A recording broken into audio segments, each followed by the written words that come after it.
Satu ya.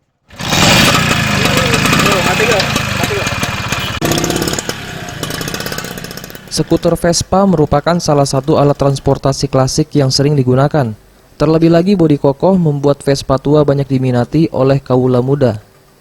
Karena sudah berumur tua, sudah pasti perawatan yang dilakukan lebih banyak dan pemilik harus telaten.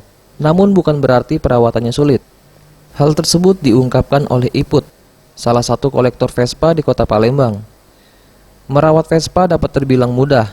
Pengguna harus peka terhadap bunyi yang muncul, yang berasal dari magnet kipas mesin yang mungkin tanda bahwa ada permasalahan dari kopling atau lainnya. Penggunaan oli samping pun harus diperhatikan. Apabila tidak, maka mesin mudah menjadi panas sehingga kinerja mesin Vespa tidak optimal.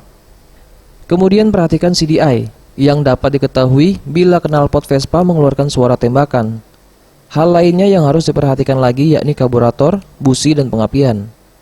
Untuk tips perawatan yang pasti kalau untuk Vespa ini tidak banyak, yang paling di bagian busi, karburator, sama pengapian. Biasanya atau yang paling sulit dibenerin tuh apa, Bu?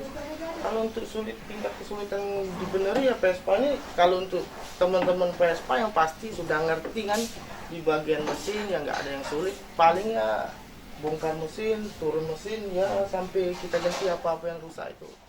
Tim Liputan Sriwijaya TV.